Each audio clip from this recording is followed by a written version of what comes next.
Shalom, kita akan berbicara mengenai sebuah topik yang menarik, yaitu apakah Rasul Paulus adalah seorang rasul yang diskriminatif gender atau anti kaum wanita.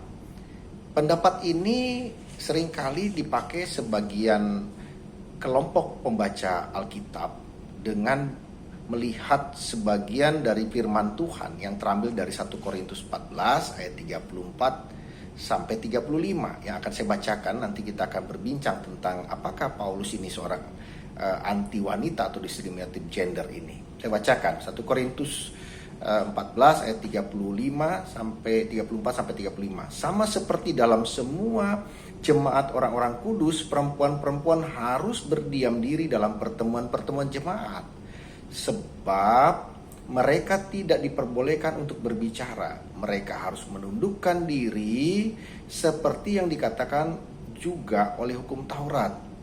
Jika mereka ingin mengetahui sesuatu, baiklah mereka menanyakannya kepada suami di rumah, sebab tidak sopan bagi perempuan untuk berbicara dalam pertemuan jemaat. Pembaca-pembaca Alkitab ada sebagian mengatakan atau berpikir bahwa hal ini menjadi bukti bahwa Paulus adalah seorang yang anti wanita atau anti kaum wanita, diskriminatif gender dalam sebuah pertemuan ibadah. Tetapi kita harus mau melihat ini secara objektif dan proporsional, bahwa pada saat itu Paulus sedang melakukan pembenahan tata ibadah di jemaat Korintus. Kenapa? Jemaat Korintus ini adalah jemaat yang penuh dengan segala kekayaan karunia-karunia roh, hikmat dan semua kebaikan-kebaikan Tuhan. Tetapi jemaat ini adalah jemaat yang penuh dengan konflik, penuh dengan karunia. Ya, berbagai karunia diberlakukan, termanifestasi dalam pertemuan-pertemuan ibadah mereka. Tapi mereka saling berkonflik. Dan salah satu wujud atau salah satu sumber dari konflik itu adalah adanya sebagian kaum wanita di dalam jemaat Korintus yang tidak teratur atau tidak mengikuti aturan dalam ibadah. Yang pertama kita mau pelajari bahwa Paulus kembali mengingatkan bahwa dalam pertemuan ibadah yang berhak, yang boleh berbicara adalah pemimpin jemaat, atau dalam konteks ini para rasul atau para pengajar atau orang-orang yang dianggap bisa mengajar jemaat. Jadi baik kaum pria maupun wanita sebaiknya atau seharusnya berdiam diri.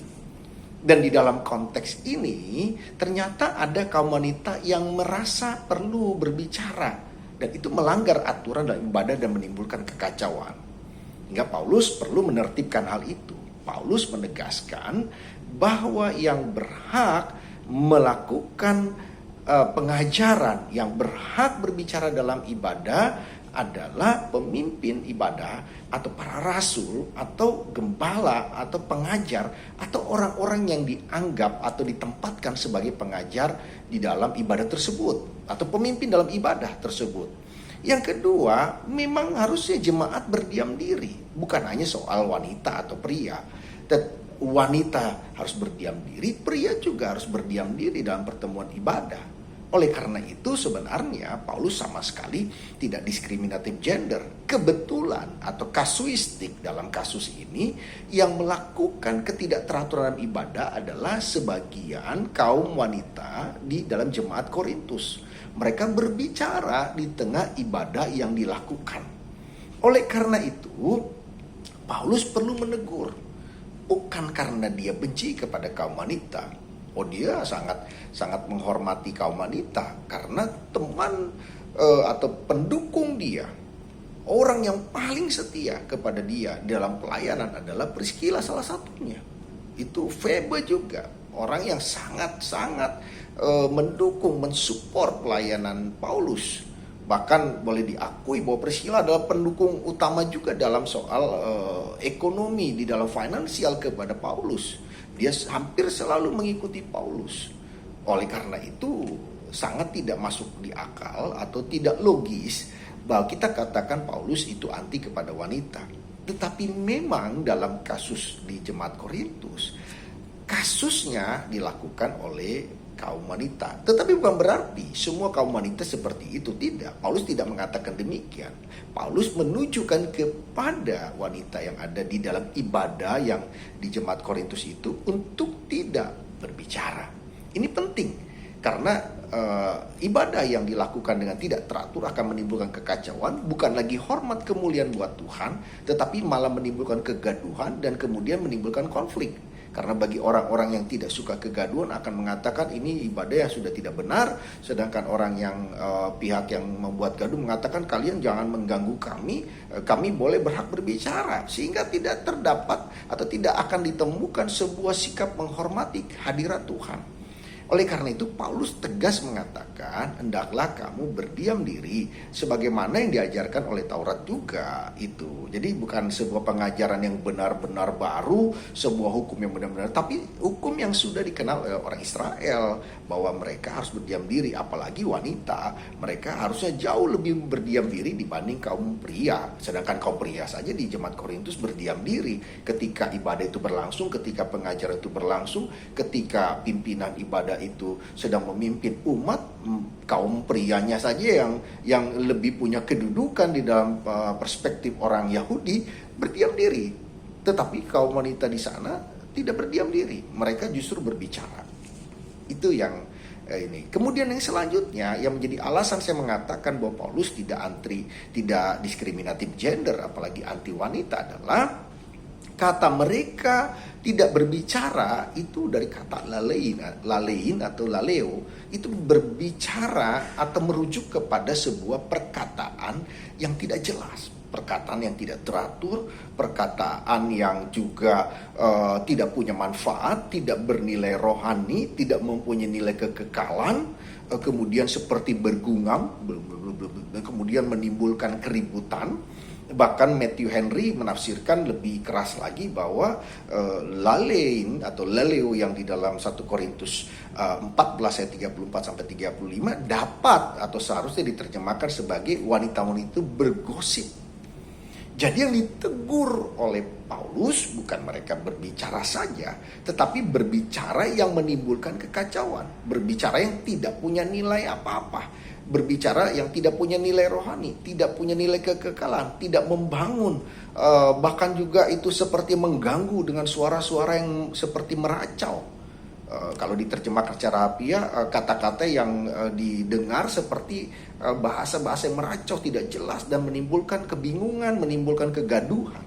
Dan ini yang berusaha dicegah, ini yang berusaha ditertibkan oleh Paulus. Dia berkata, hendaklah kamu tidak berbicara yang tidak jelas, yang tidak mengandung kebaikan, yang tidak bernilai spiritual, yang tidak membangun rohani. Engkau stop, karena yang boleh berbicara dalam ibadah ini adalah para rasul, para pemimpin ibadah, para pengajar, para imam-imam, atau orang yang punya hak atau ditabiskan untuk berbicara akan kebenaran firman Tuhan. Dan yang lainnya adalah mendengarkan, mengaminkan, dan juga mengatakan dalam hatinya untuk mau berbuat itu apa yang disampaikan oleh para pemimpin tadi di dalam ibadah itu. Jadi tidak ada sedikit pun konotasi atau tendensi dari Paulus untuk bersikap diskriminatif gender, khususnya kepada kaum wanita. Sehingga saya tidak akan punya pemikiran, punya penafsiran bahwa Paulus adalah seorang rasul yang diskriminatif gender atau orang yang anti terhadap wanita. Kebetulan kasuistiknya yang melakukan di dalam jemaat Korintus adalah kaum wanita. Tetapi cerita ini bersifat general, hukum ini, bahwa dalam pertemuan ibadah semua jemaat berdiam diri. Yang berhak berbicara hanyalah para rasul, para pengajar, para imam, atau orang-orang yang ditabiskan untuk menjalankan prosesi ritual keagamaan pada saat itu. Sehingga ibadah itu menjadi tertib. Dan yang lainnya berdiam diri, mengaminkan, dan berkomitmen di dalam hatinya untuk melaksanakan firman dan kebenaran yang disampaikan dalam pertemuan ibadah itu. Jemaat Korintus jemaat yang sangat kaya dengan segala karunia dan hikmat dari Allah. Tetapi sikap, attitude yang tidak baik dari beberapa orang, beberapa oknum di jemaat Korintus itu mengacaukan, menjadi keributan, menjadi sumber pertengkaran dari jemaat Korintus yang sangat diberkati dengan karunia-karunia, hikmat dan segala kuasa itu. Tetapi karena sebagian kecil ibadah menjadi tidak Oleh karena itu Paulus harus menertibkan ibadah itu supaya ibadah itu sungguh terfokus kepada Allah, memuliakan Allah, dan sungguh-sungguh bisa membawa umat atau jemaat kepada kebenaran firman Allah. Paulus bukanlah rasul yang diskriminatif gender. Paulus tidak anti wanita. Paulus anti kepada ketidakteraturan. Paulus ingin dan menginginkan ibadah yang teratur, yang memuliakan Tuhan, meninggikan Tuhan, dan membawa umat kepada kesadaran bahwa dia harus bertuju kepada Tuhan di dalam ibadah, mendengarkan firman Tuhan dan memberlakukannya. Kiranya topik ini singkat akan membawa kita dalam sebuah pengertian yang lebih tepat, lebih proporsional, objektif, dan terukur. Bahwa Paulus bukanlah rasul yang diskriminatif gender, anti kepada kaum wanita, tetapi dia rasul yang merindukan, menginginkan sebuah ibadah yang teratur dijalankan sebagai bentuk hormat kemuliaan buat Tuhan. Soli Deo Gloria. Amin.